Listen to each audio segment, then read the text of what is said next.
bizim poçt işçilərimiz. Doğrudan da, yəni onlar fədakardır. Bugün də xüsusilə biz azdan çoxdan bilirik o insanların aylıq qazancı nə qədərdir və ay ərzində bəzən onlar bir ilin bəlkə də stresini yaşayırlar. Xüsusilə çeşidləmə məntəqələrində, bundan başqa, yəni poçt bugün çox ağır, çətin bir işdir.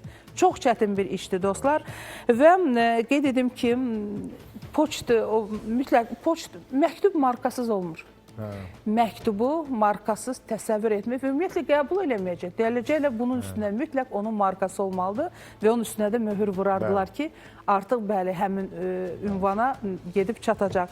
Və dostlar, Azərpoçt məhdud məsuliyyətli cəmiyyətin təşkilatçılığı ilə beynəlxalq filateliya üzrə işçi qrupunun görüşü keçirilib. Bu, həmin o markaları yığanlardır. Vaxtilə biz də məktəbdə yadındadır mı marka oynayırdıq. Kimin markası üzü çevrilirsə onu götürürdü və xüsusi bir albomlar var idi ki, onun arasında biz o markaları yığırdıq. Post Avropa ilə əməkdaşlıq çərçivəsində təşkil olunub dostlar bu tədbir və müxtəlif Avropa ölkələrinin poçt operatorlarının nümayəndələrinin, eləcə də Ümumdünya Poçt İttifaqı və Ümumdünya Filateliyanın İnkişafı Assosiasiyasının təmsilçilərini bir yerdə toplayıb. Deməli, 2 gün davam eləyəcək bu bəli. 2 gün davam eləyəcək görüş çərçivəsi. 2 gün davam eləyəcək tədbirdə əsasən beynəlxalq əməkdaşlıq imkanları, poçt markalarının müasir rolu müzakirə olunur. Görüş çərçivəsində Avropa markalarının 70 illiyinə həsr olunmuş xüsusi proqram təqdim edilib. Tədbirin əsas məqamlarından biri Avropa markalarının yubileyi münasibətilə hazırlanmış Avropa markasının möhürlənmə mərasimi və bugünə qədər Avropa loqosu altına buraxılan digər markaların nümayişidir. Amma sən dedin, yadıma bir də bizim o bloklardakı poçt qutuları yadıma.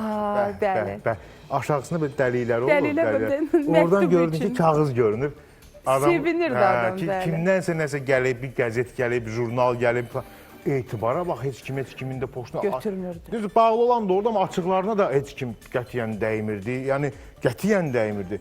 Çox gözəl bir şey. Məncə onu saxlamalıydıq.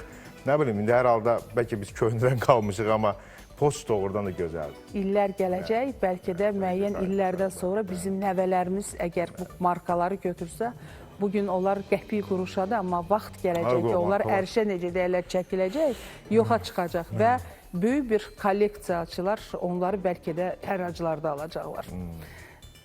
Gəlin, əziz tamaşaçılar, Azərpoçt MMC-nin marka şöbəsinin müdiri Sitarə xanımı, gözəl Sitarə Hüseynovanı bizi görək və eşidək. Eyni zamanda filatelist, bəli, Gülşən Rəhimli, onu da görəcəyik və eşidəcəyik. Bugünkü tədbirin əsas yığışmağımızın səbəbi Avropa Poçt Təşkilatının bu il Avropa loqosu altında buraxılan markaların 70 illiyini keçirməsidir. Bugün Azərbaycana Post Avropanın 2 təmsilçisi gəlib. Hal-hazırda Bakıda beynəlxalq səviyyədə görüşlər keçirilir. Cavan filatelistlər, cavan postcrosserlər bu işə cəlb olunur. Mən 8 yaşımda marka toplamağa başlamışam və atamdan ilham almışam. Çünki o da marka toplayırdı. Mən təbiəti, okeanı, dənizi sevirəm. Bax bu tip markaları. Markalardan təbiəti, fərqli bir dünyanı, bir çox fərqli şeylər, eyni zamanda müxtəlif rənglər görürəm və öyrənirəm.